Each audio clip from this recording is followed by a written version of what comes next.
हमारे साथ जुड़े हुए हैं। हमारे साथ हैं अरविंद सेंगर हैं, मैनेजिंग पार्टनर जियोस्फीयर कैपिटल के, और साथ ही डीबीएस बैंक से हमारे साथ राधिका राव है, और हमारे साथ अबीक बरुआ भी हैं एचडीएफसी बैंक से। बहुत बहुत स्वागत है आप तीनों का ही। सबसे पहले अरविंद आपसे समझना चाहेंगे, लार्जली इन लाइन है, 50 बेसिस पॉइंट हाइक का ही एक्सपेक्टेशन था, बाजार इसके लिए प्रिपेयर्ड था जब भी बाजार ने चेयर किया।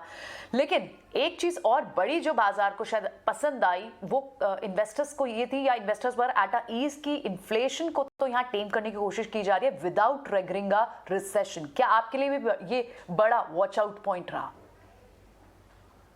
क्या कहते हैं चेयरमैन पावर को कहना कि रिसेशन नहीं करेंगे, वो तो एक्सपेक्टेड था। मेरे ख्याल से ज़्यादा इस बात से मार्केट को खुशी हुई कि उन्होंने ये डर बैठ गया था मार्केट में कि नेक्स्ट रेट हाइक शायद 50% चांस है कि 75 बेसिस पॉइंट्स हो। तो उन्होंने ये साफ जाहिर कर दिया कि नेक्स्ट दो रेट हाइक्स होंगे वो सिर्फ 50 के होंगे और 75 का कोई डिस्कशन भी नहीं चल रहा। तो इससे मार्केट को ये कॉन्फिडेंस आया कि फेड इतना तेजी से नहीं बढ़ाएगा कि रिसेशन की रिस्क, वो कहे ना कहे वो एक बात है, लेकिन करे उस पर ज्यादा फर्क पड़ता है। तो ये करने वाली बात जो उन्होंने कही कि हम 75 नहीं बढ़ाएंगे, सिर्फ 50 बढ़ाएंगे नेक्स्ट दो मीटिंग्स में, और उसके बाद देखेंगे, इससे थोड़ा मार्केट को इस बात से खुशी हुई और इसका रिलीफ भी आया कि वो 75 बेसिस पॉइंट वाली जो रिस्क आ रही थी कि इतना तेजी से बढ़ाएंगे कि उससे रिसेशन आने की रिस्क ज्यादा बढ़ जाती है, वो कम हो गई। इसीलिए 75 बेसिस पॉइंट की जो प्रोबेबिलिटी थी वो 50% से और एंड ऑफ आज के दिन के एंड तक 10% पे ड्रॉप हो गई। तो उसका सबसे बड़ा मेरे ख्याल से उसका असर रहा मार्केट पे।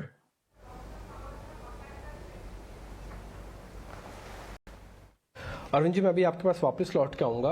कुछ एक और मुद्दों पे ही इसी से मुद्दे से जुड़े हुए चर्चा करेंगे, लेकिन इस बीच अबीक बरुआ भी हमारे साथ हैं, एचडीएफसी बैंक के चीफ इकोनॉमिस्ट हैं। अबीक का बहुत शुक्रिया, थैंक यू वेरी मच समय देने के लिए। कल भारतीय बाजारों में भी एक तेज फॉल था। वजह थी जब शक्तिकांत दास ने ये कहा कि हम रेपो रेट को बढ़ा रहे हैं। सर, उन्होंने ये भी कहा कि आगे चल के बढ़ा सकते हैं। फेड चेयरमैन ने तो क्लियर कर दिया कि हम 75 बीपीएस का तो हमारा कोई मतलब ही नहीं है, और उन्होंने रोड मैप भी क्लियर किया। भारतीय बाजारों में अनसर्टेनिटी, जिसको हम पता नहीं कहते हैं, वो थोड़ा बढ़ गई है कि पता नहीं अब आगे चल के फिर से कितनी दरें बढ़ा दें और कितनी जल्दी बढ़ाएं। आपका इस पे टेक क्या है? दरें और बढ़ेंगी या फिर हो गया एडजस्ट? मुझे लग रहा है दरें बढ़ेंगे, क्योंकि इन्फ्लेशन का जो हालात है इससे काफी ज्यादा बढ़ाने का जरूरत है। कल तो सिर्फ 40 बेसिस पॉइंट हाइक हुआ है। आगे जाके मेरा उम्मीद है कि मिनिमम और 3 रेट हाइक आएगा, शायद 40 बेसिस पॉइंट का नहीं, लेकिन 3 25 बेसिस वाला रेट हाइक आएगा। तो आप देख रहे हैं, मेरा अनुमान है कि एक परसेंटेज पॉइंट से थोड़ा ज्यादा ही रेट हाइक रहेगा। और इसका कारण हमें सब पता है, क्योंकि इन्फ्लेशन का हालात, इन्फ्लेशन बढ़ रहा है, इन्फ्लेशन परसिस्टेंट हो रहा है, और सिर्फ एक दो चीज में वो कॉन्सेंट्रेटेड नहीं है।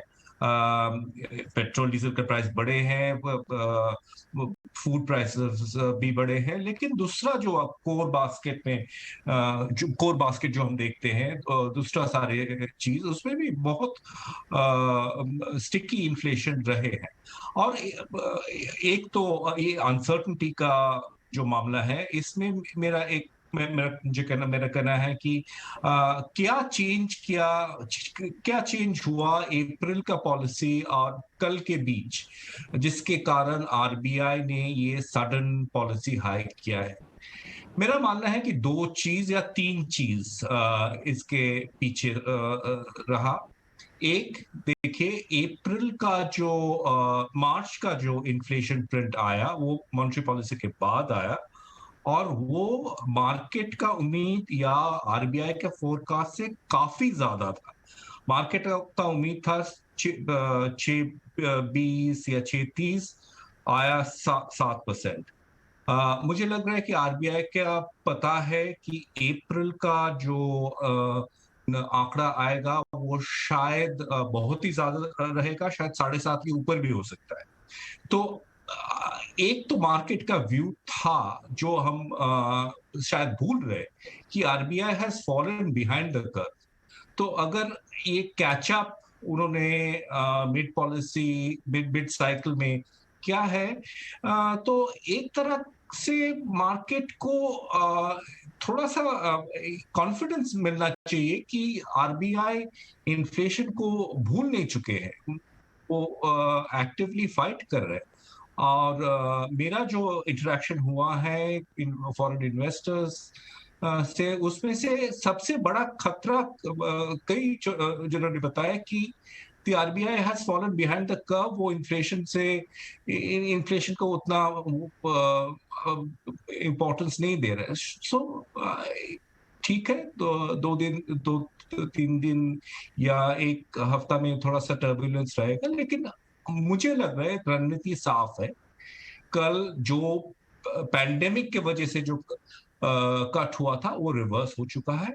इसके बाद तो अभी हम लोग प्री पैंडेमिक लेवल पे पहुंचे हैं। इसके बाद और 2 या 3 रेट हाइक आएगा। बिल्कुल। तो ऑफ कोर्स राधिका राव भी हमारे साथ जुड़ी हैं, उनसे बात करते हैं। राधिका, गुड मॉर्निंग, अपना समय देने के लिए आपका शुक्रिया। अमिड्स इतनी सारी अनसर्टेनिटीज जो कि बाजार झेल रहे हैं, पिछले कुछ दिनों से कई सारे इवेंट्स आते हुए दिखे, कई सारे एकाएक एक्सीडेंट्स होते हुए दिखे जिसका इम्पैक्ट बाजार देख रहे हैं। ऐसे में आरबीआई की तरफ से ब्याज दरों में बढ़ोतरी और यूएस फेड की तरफ से भी ब्याज दरों में बढ़ोतरी, मार्केट्स ने उसका इम्पैक्ट भी देखा और इम्पैक्ट दिखाया भी है। लेकिन अब आपको क्या लगता है, ये सिचुएशन जो आती हुई दिखी है, फर्दर इसके टर्बुलेंस कैसे होते हुए दिख सकते हैं? पहले तो आपका टेक इस पर, और इन्वेस्टमेंट साइकिल कैसी दिखेगी अब? Thank you very much. So certainly अगर देखिए, कल जैसे सभी ने भी कहा, अभी जो आरबीआई का रेट हाइक तक जो कल उन्होंने दिया, उन्होंने 40 बेसिस पॉइंट किया। आई थिंक 2 ड्राइवर्स थे। एक तो ये कि अप्रैल का इन्फ्लेशन काफी स्ट्रांग होगा। अगर आप देखें तो फर्स्ट क्वार्टर मतलब जैन टू मार्च का जो इन्फ्लेशन एवरेज है वो ऑलरेडी 2 to 6% रेंज के ऊपर था। उसके साथ साथ अगर आप देखें तो अप्रैल का इन्फ्लेशन और भी ज्यादा हो सकता है, about 7.5-7.7%। तो इसकी वजह से उन्होंने प्रीएम्प्टिव स्टेप लिया है। हमें लगता है कि जून के मीटिंग में भी वो हाइक करेंगे। उन्होंने काफी क्लियर गाइडेंस दिया है कि उनका फर्स्ट आई थिंक टारगेट होगा 5.15%, जो प्री पैंडेमिक में रेट था वहां तक लेके जाने का। तो इसलिए इसका मतलब ये हुआ कि अभी तो हम 4.4% पे ही हैं, तो और तो रेट हाइक होंगे ही। हमें नहीं लगता कि 5.15 पे वहां तक पहुंचेंगे, हमें लगता है उनके ज्यादा करेंगे। तो हम जरूर एक्सपेक्ट कर रहे हैं 1% to 1.5% worth of rate hikes और भी आगे। फेड का जो रेट मूवमेंट्स है, of course I think RBI governor ने काफी क्लियरली कहा है कि फेड एडवांस इकोनॉमी में जो रेट हाइक्स हो रहे हैं वो, और उनका जो इन्फ्लेशन प्रॉब्लम है वो इंडिया से डिफरेंट है। इंडिया का अभी तक काफी सप्लाई ड्रिवन है, मतलब आप तेल का भाव देखें, एडिबल ऑयल का देखें या वीट, फर्टिलाइजर, इसकी वजह से इन्फ्लेशन ज्यादा इम्पैक्ट हो रहा है। लेकिन वेस्ट में देखें तो डिमांड और सप्लाई दोनों मिक्स होके इन्फ्लेशन प्रॉब्लम है, जहाँ पे वेज स्पाइरल जैसे हम कहते हैं, जब इन्फ्लेशन बहुत परसिस्टेंट रहता है तो उसका रिस्क रहता है, उसकी वजह से उनको ज्यादा करना पड़ रहा है। Nonetheless I think inflation RBI का मेन एजेंडा है, लेकिन अब वो जरूर देख रहे हैं कि एडवांस इकोनॉमीज में कितना टाइटन हो रहा है, और जहां जैसे वो स्केल बढ़ता जाता है हमें लगता है कि आरबीआई भी ज्यादा हाइक्स एक्यूमुलेट करेंगे। क्योंकि फर्स्टली आपको देखें बॉन्ड यील्ड में भी कल तो 30 बेसिस पॉइंट इंक्रीज हुआ 10 ईयर यील्ड में। रुपी काफी रेजिलिएंट है अभी तक, लेकिन रेजिलियंस के पीछे अगर आप देखें तो ऑफकोर्स शॉर्ट टर्म फ्लोज हैं, लेकिन रिजर्व्स भी काफी यूज हुए हैं। लास्ट ईयर के हाई से इस ईयर अभी आप देखें तो भी 40 बिलियन कम हुआ है reserves, partly valuation partly intervention. So stability bond markets के लिए, स्टेबिलिटी एफएक्स मार्केट्स के लिए भी रखने के लिए आई थिंक वो रेट हाइक करना जरूरी था। तो हमें लगता है वो domestic as well as international drivers दोनों थे, डोमेस्टिक ज्यादा डोमिनेंट था।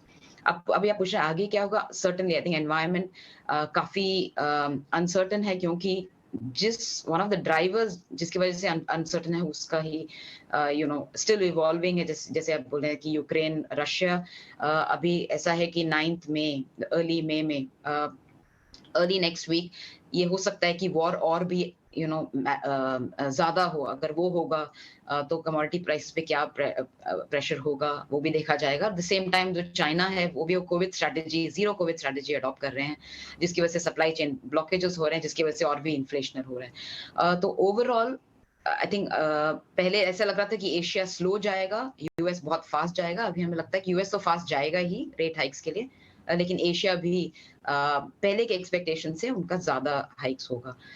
सो नेट आई थिंक जो पोर्टफोलियो फ्लोज हैं वो काफी इस पार्ट ऑफ द रीजन के लिए शेकी हैं अभी तक के लिए।